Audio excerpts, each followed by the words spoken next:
The Great Assembly Hall floated in space above Zentara Prime, a massive structure that had witnessed 1,000 years of galactic history. Inside, representatives from 300 different species gathered under the soft glow of artificial light. Some breathed oxygen, like humans did. Others required different atmospheres and sat in specialized chambers. The air hummed with translation devices working constantly, turning thousands of languages into something everyone could understand. Ambassador Jake Morrison stood at the center platform, waiting for his turn to speak. He wore a simple dark suit, nothing fancy. Beside him sat Commander Amy Chen, her military uniform crisp and professional. Dr. Ben Carter adjusted his glasses nervously, reviewing his notes one more time. Captain Laura Hayes remained perfectly still, her eyes scanning the enormous chamber with the practiced awareness of a career officer. Humans had been part of this galactic community for 47 years, in a civilization that measured time in millennia, that made them newcomers. Barely worth noticing. Earth had one vote among 300. One small voice in an ocean of ancient civilizations. The Senate Archon, a being so old that his species' name was almost forgotten, gestured for Jake to begin. His form shimmered with an energy that humans still didn't fully understand. When he spoke, his voice seemed to come from everywhere at once. Jake stepped forward and activated his presentation. Holographic images appeared in the air, showing Earth's solar system, human ships, research facilities, and technological developments. Honored delegates, Jake began, his voice calm and clear. Humanity comes before this Senate with a proposal. We wish to establish a mutual defense and research treaty with any interested parties. Over the past 47 years, we have developed several technologies that we believe could benefit the wider galactic community. In exchange, we hope to learn from your civilizations and build lasting partnerships. The hologram shifted, showing human innovations. Medical diagnostic tools that could detect diseases earlier than most galactic standard equipment. Energy shielding, with a different approach than traditional designs. Navigation systems that calculated jump routes using methods Earth's mathematicians had pioneered. We understand we are young in galactic terms, Jake continued. But we believe that fresh perspectives can complement ancient wisdom. We offer these technologies freely to any who wish to collaborate with us in research and mutual protection. The first laugh came from the Velkari section. It started as a low rumble, then grew louder. The Velkari were a powerful species, their scales gleaming under the chamber lights. They had weapons that could crack planets and ships that had ruled their sector for 10,000 years. Mutual defense? The Velkari delegate stood, his voice dripping with amusement. What could humans possibly offer us in defense? Your ships are barely capable of traveling between systems. Your weapons are primitive chemical and nuclear devices. We have been waging wars since before your species learned to make fire. More laughter rippled through the chamber. The Zentii representative, a being of pure thought housed in a crystalline form, projected its amusement directly into the minds of everyone present. Human research? We have libraries older than your civilization. What could you possibly teach us? Even the Rethians joined in, and that stung a bit more. Humans had considered the Rethians friends. They were gentle, plant-based beings who valued cooperation. But even they seemed to find the proposal absurd. Amy Chen's jaw tightened slightly, but she didn't move. Ben Carter looked down at his notes, his face flushing red. Laura Hayes simply watched, her expression unreadable. Jake Morrison stood quietly, waiting for the laughter to die down. He didn't argue. He didn't defend. He simply waited. The Senate Archon raised one shimmering appendage, and silence gradually returned. Ambassador Morrison, he said, his tone carrying the weight of ages. Your enthusiasm is noted. However, this Senate believes that humanity should focus on learning from the galactic community for now. Perhaps in another few centuries, when your civilization has matured, such proposals would be more appropriate. Consider this a learning experience. Watch, listen, and grow. That is the advice of this ancient body. There was no vote, no formal rejection, Just a dismissal. Gentle, but absolute. The Archon moved on to the next item on the agenda, without waiting for a response. Jake Morrison gathered his materials slowly. Amy Chen stood, her movements precise and controlled. Ben Carter closed his folder with hands that shook slightly, though whether from embarrassment or anger, no one could tell. Laura Hayes followed them, her military bearing perfect. As they walked toward the exit, conversations had already resumed around them. The Velkari were discussing a mining dispute with the Trallians. The Genti were presenting research on dimensional mathematics. The business of the galaxy moved forward. Jake paused at the great doors of the chamber and turned back. He bowed, a gesture of respect that was part of human diplomatic tradition. Amy, Ben, and Laura bowed with him. Then they turned and left, their footsteps making no sound on the polished floor. No one in the chamber noticed them go. The Senate had already forgotten about the human proposal. It was such a small thing, barely worth the 10 minutes they'd given it. The human delegation walked through the corridors of the station in complete silence. They boarded their small ship without speaking. As they prepared to leave, Amy Chen finally broke the quiet. "I warned them this would happen," she said softly. Jake nodded, settling into the pilot's seat. "You did, but we had to try." "What now?" Ben asked. Jake started the launch sequence. Through the viewport, they could see the massive Senate station, with ships from 100 different species coming and going. It was beautiful in its way, this center of galactic civilization. "Now we go home," Jake said simply. "We tell Earth what happened. And then, we see what humanity decides to do next." The ship pulled away from the station, turned toward the distant Sol system, and jumped into faster-than-light travel. Behind them, the Senate continued its business, unaware that anything significant had just occurred. But something had changed, even if no one realized it yet. Humans had offered partnership and been laughed at. Now they would make a different choice entirely, one that would echo across the galaxy in ways no one could have predicted. The journey home was quiet. There was nothing left to say.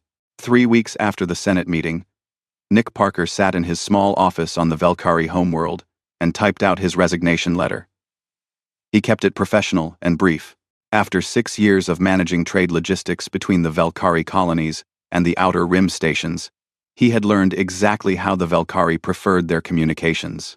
"To the Colonial Trade Authority," he wrote. "Please accept this as my formal notice of resignation.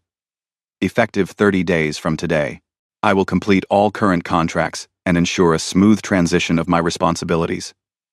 Thank you for the opportunity to serve. Respectfully, Nick Parker." He sent the message and began packing his belongings. His Velkari supervisor appeared at his door within an hour, confusion evident in the tilt of his scaled head. "Is something wrong, Parker? Have we offended you in some way?" Nick smiled and shook his head. "Not at all. I've just decided it's time to go home. Personal reasons." The Velkari didn't press further. Humans were strange anyway, emotional and unpredictable. If this one wanted to leave, so be it. They would find a replacement. Across the galaxy, similar scenes played out on dozens of worlds. Dr. Kate Sullivan finished her final report on the Rethian agricultural project she had been managing for 4 years. The modified crop rotation system she had designed was working perfectly, feeding 3 colony worlds with 90% efficiency. She submitted the report, thanked her Rethian colleagues, and politely declined the offer to renew her contract.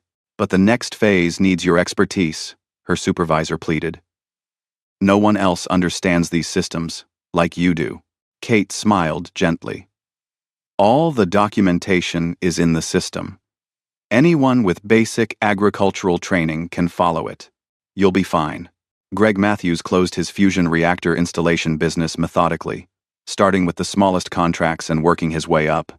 He fulfilled every single obligation, finished every project he had promised to complete. His clients were disappointed, but couldn't complain. He had done exactly what he said he would do, nothing more and nothing less. On Earth, President Lisa Monroe held a brief press conference. The room was packed with reporters, both human and alien correspondents from the galactic news networks. "President Monroe," a human reporter asked.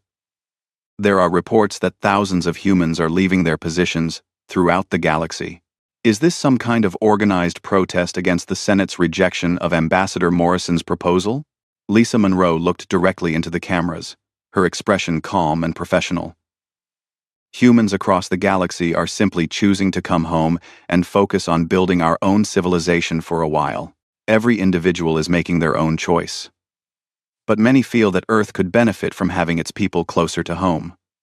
We have much work to do here. Number. Are you punishing the galactic community? Another reporter pressed. Absolutely not, Monroe replied. We're not punishing anyone. We're just choosing to turn our attention inward. It's a perfectly reasonable decision for any civilization to make. An alien correspondent stood. Does this mean humanity is withdrawing from the Galactic Senate entirely? No, Monroe said firmly. We will maintain our seat and our diplomatic presence. We will continue to honor all existing treaties and agreements. But individual humans who have been working throughout the galaxy are choosing to come home, and we support that choice. The press conference ended, and the Galactic News Network ran a brief story about the human withdrawal. Most species barely noticed. Humans had been such a quiet presence in galactic affairs, working in small numbers across countless worlds. Their absence seemed insignificant, but some people noticed the gaps. A Rethian restaurant owner named Tellux watched his business drop by half within 2 weeks. He couldn't understand it at first. Then he realized that his human chef, a woman named Kelly who had worked for him for 3 years, was gone. Kelly had created fusion dishes that combined Rethian and Earth cuisines in ways that attracted customers from 6 different species. Without her, the food was just ordinary. On a Velkari mining station, accidents started happening with alarming frequency. The station manager reviewed the safety logs and discovered that every safety protocol that actually worked had been designed by their human consultant, Greg Matthews. The Velkari engineers had dismissed many of his suggestions as overly cautious. Now, without his regular inspections and adjustments, those unnecessary safety measures were proving to be the only thing preventing disasters. A ZenTI research station had been working on understanding quantum fluctuations in dimensional space. Their human liaison, Dr. Ben Carter, had left 3 weeks ago. The ZenTI researchers continued their work, confident in their superiority, but progress slowed to a crawl. When they reviewed their breakthrough moments over the past year, they found something troubling. 7 major insights had come from casual suggestions Ben had made during meetings, observations the Genti had barely acknowledged at the time. The communications specialist on the Galactic Trade Hub noticed that message errors between different species had increased by 40%. She investigated and found that humans had been serving as informal translators and mediators for dozens of language pairs. They had a knack for understanding the nuances that translation software missed. Without them, misunderstandings multiplied. These were isolated observations, scattered across hundreds of worlds. No one connected them into a pattern yet.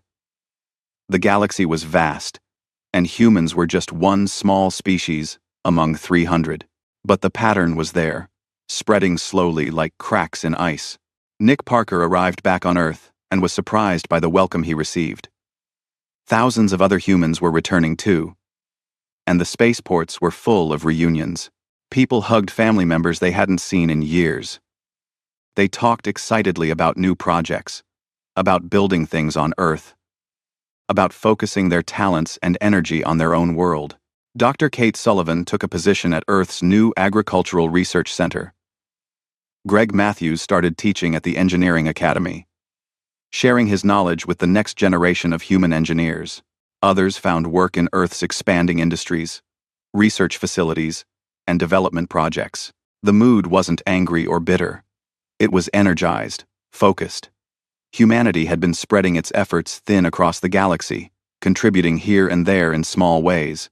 Now, all that energy was coming home, concentrated in one place. Commander Amy Chen stood in the Earth Defense Command Center, watching the data streams showing human ships returning from across the galaxy. Captain Laura Hayes stood beside her. "They're not all coming back," Laura observed. Some are staying. Yes, Amy agreed. The ones who truly love where they are, who've built real lives out there. That's fine. This was never about forcing everyone home. It's about giving people a choice and making sure Earth is strong enough that coming home is attractive. Laura nodded slowly. Do you think the Senate understands what's happening? Amy smiled slightly. Not yet, but they will. Across the galaxy, the quiet exodus continued. No protests, no demands, no anger. Just thousands of individual humans making the same choice: to go home. 6 months after the human departure, the Galactic Trade Commission released its quarterly security report. The data was alarming. Pirate attacks along the Terran trade routes had increased by 312%. Shipping losses were mounting. Insurance rates had tripled. The commission head, a methodical Centaurian named Vex, called an emergency meeting to discuss the crisis. Representatives from shipping companies across the galaxy gathered via holographic link. The question is simple. Vex stated. Why are the Terran routes suddenly so dangerous? These corridors have been stable for decades. A shipping executive from the Valkyrie Consortium pulled up historical data. According to these records, there were regular patrol ships along these routes. Small vessels, minimal weaponry, but present consistently. He paused, his scales shifting color with realization. They were human ships. Private security contractors, mostly. They didn't report to anyone or ask for payment. They just patrolled. The room fell silent as the implication sank in. Humans had been quietly protecting those trade routes for years, never making a fuss about it, never demanding recognition. Now they were gone, and the pirates had noticed. Vex cleared his throat. Has anyone attempted to contact these human contractors? I sent a message to the main coordinator, the Valkyrie executive said. A man named Jake Morrison, who apparently works for Earth's diplomatic service now. He replied. Within an hour. Very polite. He explained that all human military and security assets have been recalled to the Sol system for home defense purposes. He wished us luck with our security challenges. Did he ask for payment to resume patrols? No. He didn't ask for anything. He just said no. Vex felt a creeping unease. A demand he could negotiate with. A price he could meet. But simple refusal? That was much harder to address. The problems extended far beyond trade route security. On the medical station orbiting Rethia 4, Dr. Yenna faced a crisis. The diagnostic software that had been running perfectly for 3 years suddenly started giving inconsistent results. Patients were being misdiagnosed. Simple conditions were being missed. She called in the station's technical team, but they couldn't find the problem. The software appeared to be functioning normally. Finally, the chief technician made an uncomfortable discovery. Doctor, this software was designed by humans.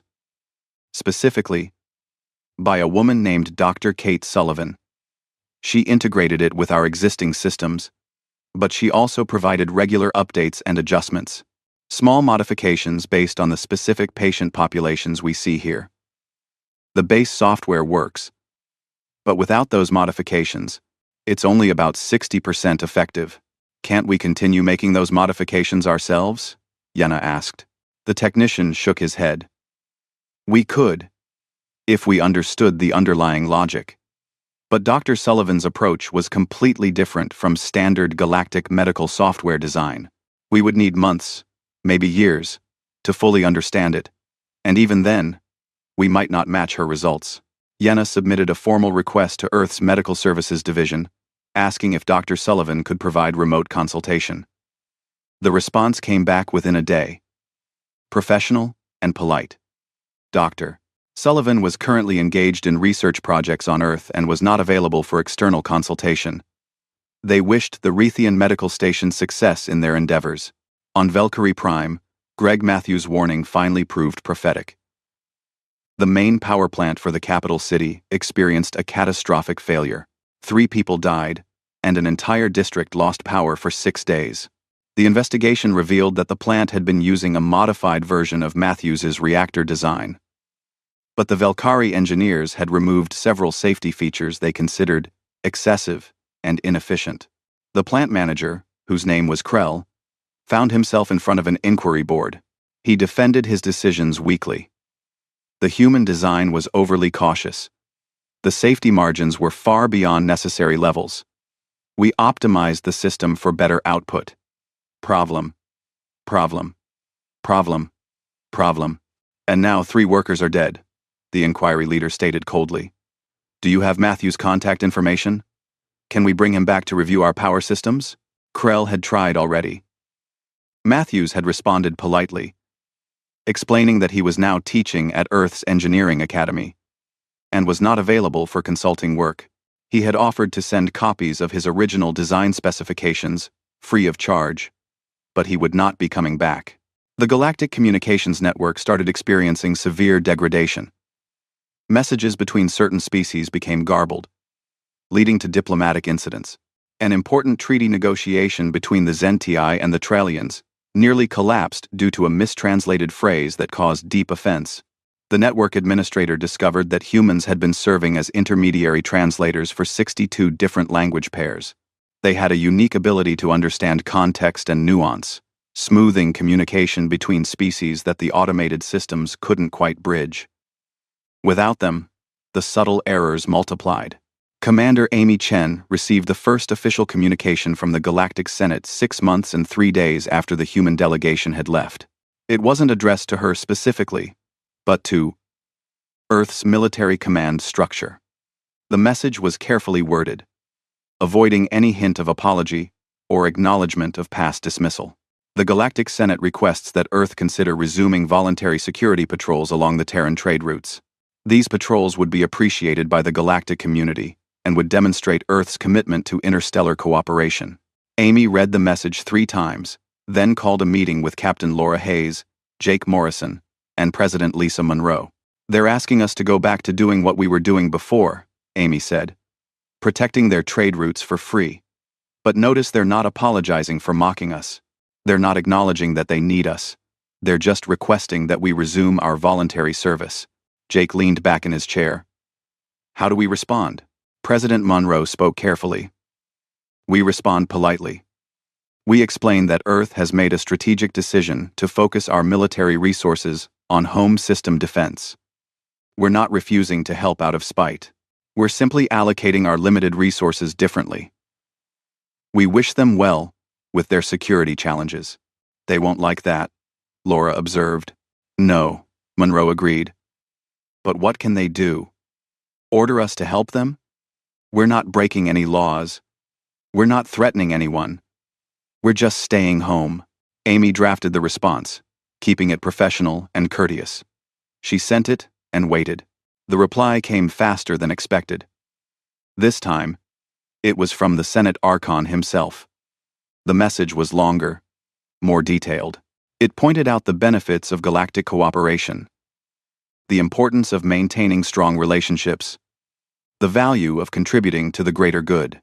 But still, there was no apology, no acknowledgement that the Senate had been wrong. Amy filed the message without responding immediately. Around Earth, life continued.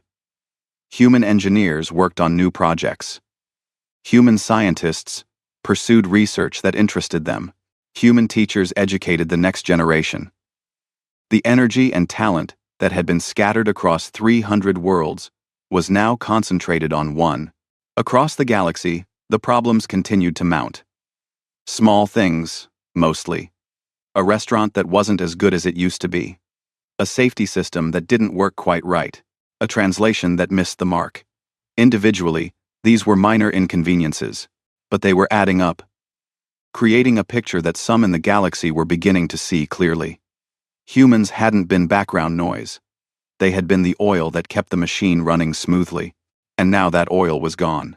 1 year after the human departure, a Zentii research team published a report that sent shockwaves through the Galactic Senate. The report was titled simply, Economic Analysis of Human Integration in Galactic Society. Its conclusions were devastating. The lead researcher, a crystalline intelligence named Thex, presented the findings to a packed Senate chamber. The holographic displays showed networks of connections spreading across the galaxy like a web. Our team has spent 6 months analyzing the scope of human involvement in galactic affairs. Thex began, his thoughts projecting clearly to all present. When Ambassador Morrison proposed a partnership treaty 1 year ago, this body dismissed humans as inconsequential. Our research shows that this assessment was catastrophically incorrect. CUT. HFT. 1 Ambassador. The display shifted, showing thousands of connection points. Each one represented a human working somewhere in the galaxy, doing something that seemed small and insignificant. Humans were involved in 17,463 distinct economic, technological, and social activities across the galaxy. Most of these activities were so mundane that no one paid attention to them. A human running a restaurant. A human managing shipping logistics. A human providing safety consulting.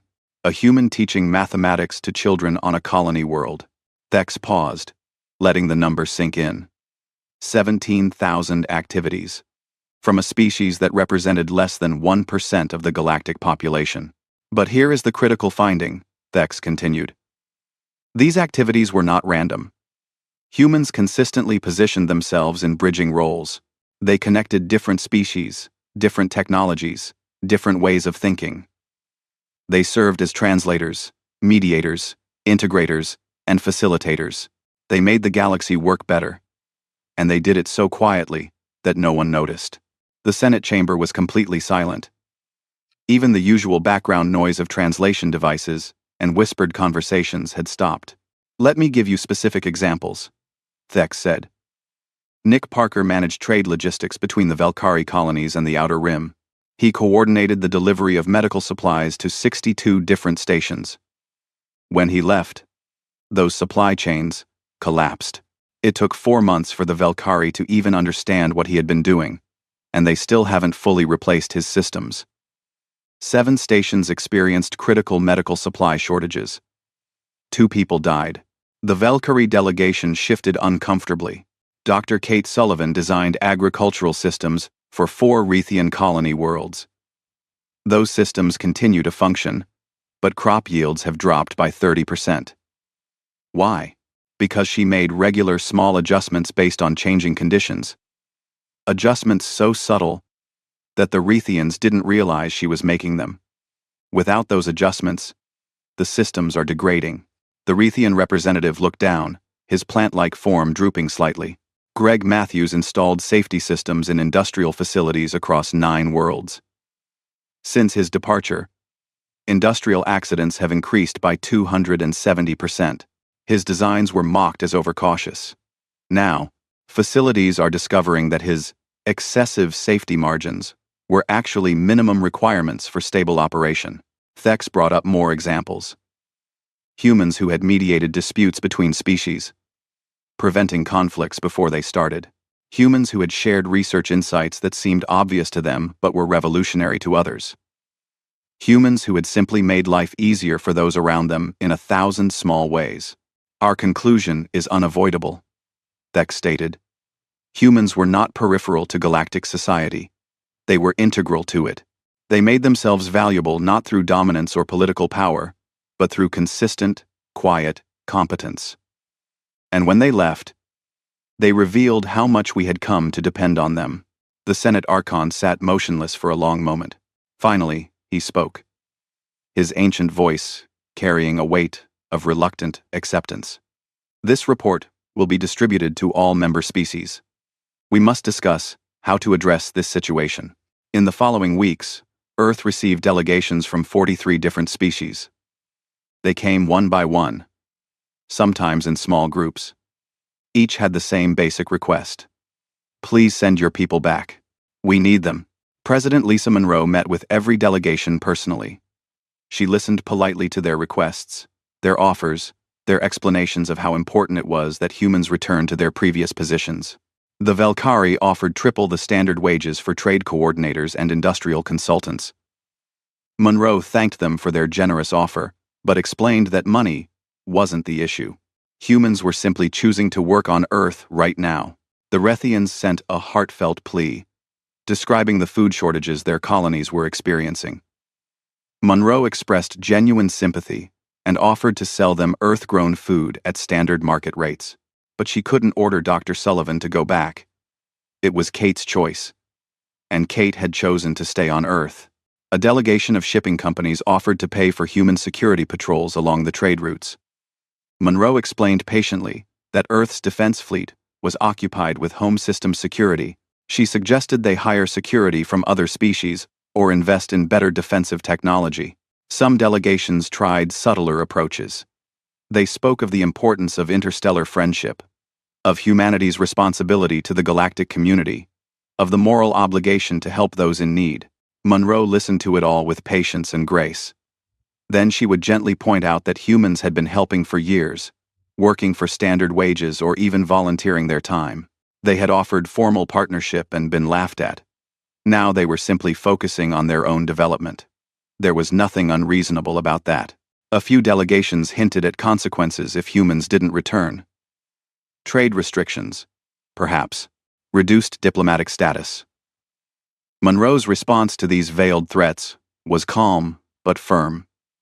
Earth had broken no laws and violated no treaties. Humanity was simply exercising its right to determine how its own people lived and worked.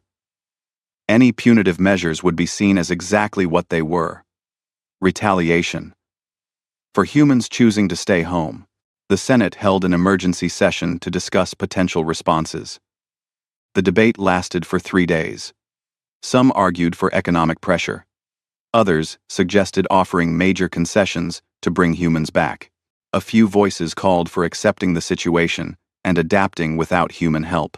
In the end, the Senate took no action. They couldn't force humans to return, and punishing Earth would only make things worse. They were trapped by their own earlier dismissal.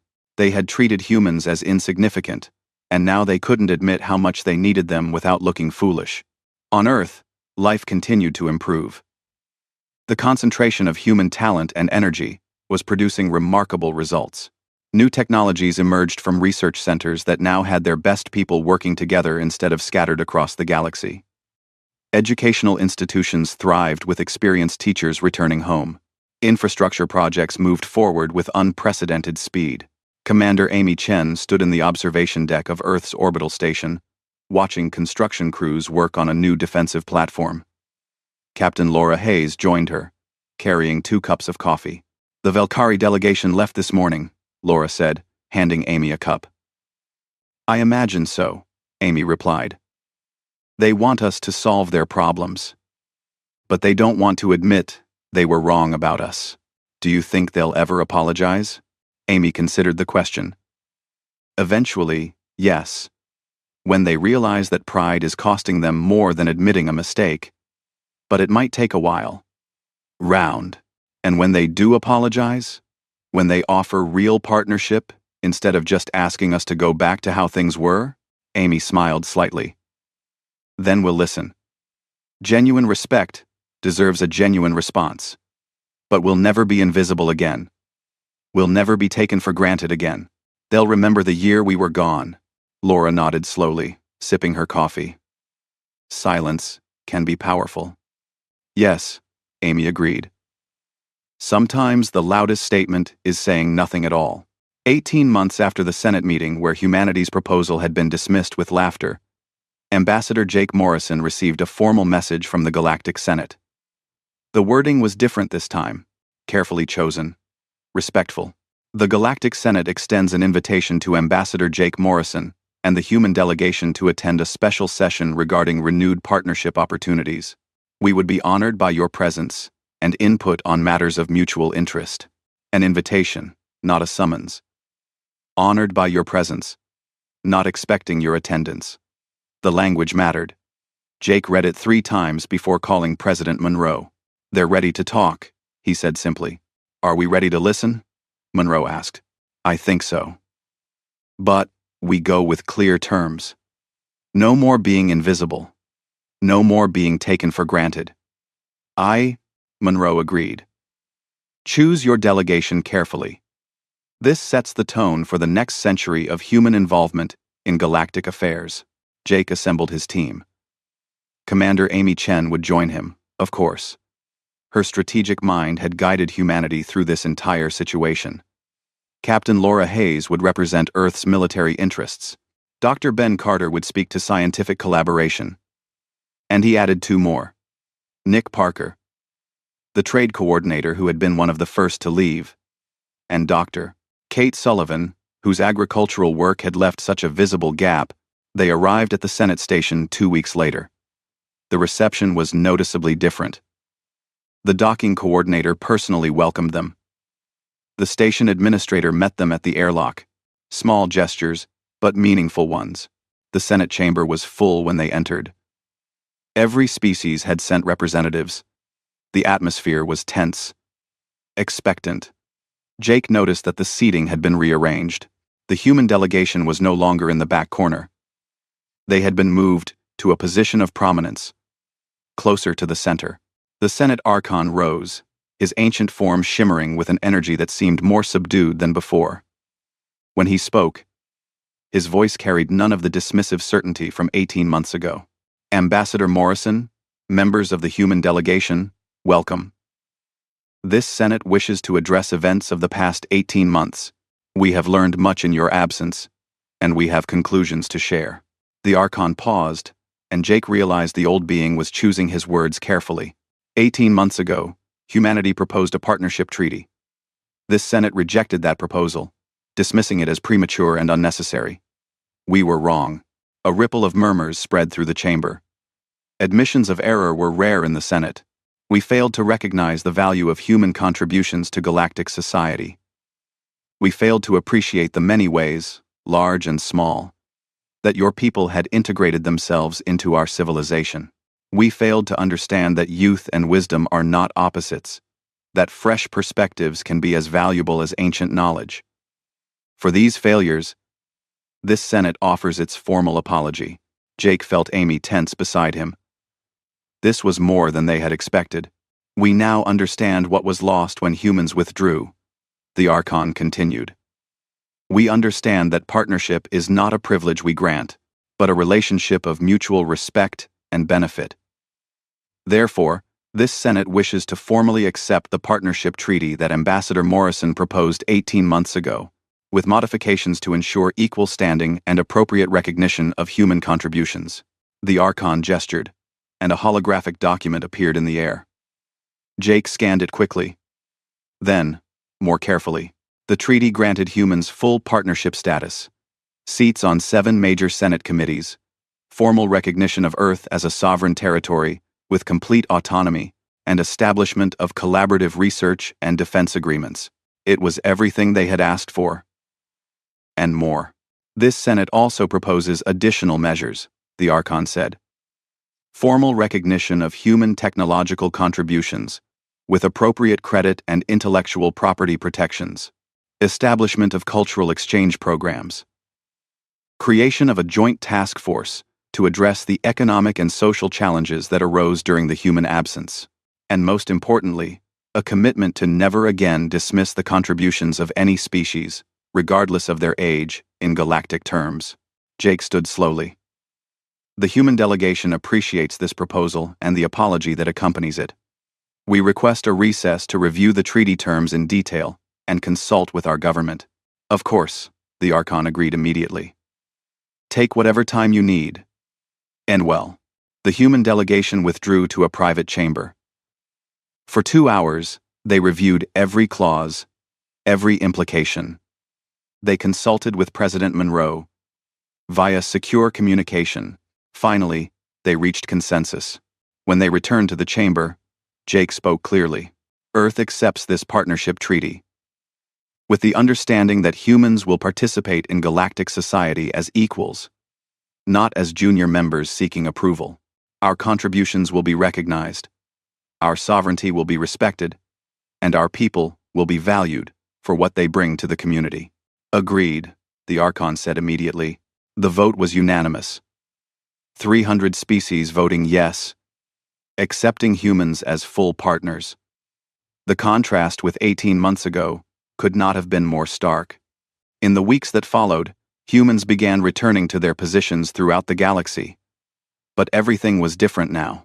Dr. Kate Sullivan went back to Rethia, but this time with a formal contract that recognized her expertise and compensated her appropriately. The Rethians didn't just accept her agricultural recommendations anymore. They studied them, learned from them, and publicly credited her innovations. Greg Matthews reopened his consulting business. His first client was the Valkyrie government, which asked him to review every industrial facility on their homeworld. They followed his safety recommendations exactly, without modification. The accident rate dropped to near zero within 3 months. Nick Parker rebuilt his trade coordination network, but now with proper support, adequate compensation, and official recognition of his role in keeping supply chains functional. The shipping companies that had taken his work for granted now treated him as an essential partner. Captain Laura Hayes led the Earth Defense Fleet back to patrol duty along the trade routes. But now those patrols were part of a formal security agreement, with costs shared among the species who benefited from protected shipping lanes. Human ships were acknowledged as partners, not invisible volunteers. The changes went deeper than formal agreements. Humans were no longer invisible in galactic society. When a human entered a room, others paid attention. When a human made a suggestion, others listened, not out of fear or obligation, but out of hard-earned respect. 6 months after the treaty signing, Jake Morrison attended a Senate session about disputed mining rights. A young species, recently admitted to the Senate, proposed a solution that the older civilizations immediately dismissed as naive. Jake caught the eye of the Valkyrie delegate, who had been one of the loudest voices mocking humans 18 months ago. The Valkyrie looked uncomfortable, clearly remembering how that had worked out. He called for a recess to properly review the young species proposal. Amy Chen watched from Earth as human ships, scientists, teachers, and workers spread back across the galaxy. But the flow wasn't one way anymore. Alien species were coming to Earth too, studying at human universities, collaborating in research facilities, learning from human approaches to problems. "Do you think they've really learned the lesson?" Laura Hayes asked, standing beside Amy in the observation deck. "Some have," Amy replied. "Others will need reminders. But the galaxy is better for what happened. Not just for humans, but for everyone." The Senate had become comfortable in its certainty, its ancient hierarchies. We showed them that value comes in many forms, and wisdom isn't the exclusive property of old civilizations. By walking away with dignity, Amy corrected. We didn't attack. We didn't threaten. We didn't rage against the injustice. We simply removed ourselves from a situation where we weren't valued. And, in doing so, we showed them exactly how much they had to lose. Laura smiled. Quiet competence over loud demonstration. No, always, Amy agreed. Let your work speak for you. Let your absence speak louder. The galaxy continued its ancient dance of politics, trade, research, and civilization. Humans were part of that dance now. Genuine partners, rather than background performers. The Senate had laughed when humanity proposed partnership. They had panicked when humans departed. And they had learned, finally, that the quietest voice in the chamber might also be the most essential. On Earth, in a simple office, President Lisa Monroe reviewed reports of human activities across the galaxy. Trade networks functioning smoothly.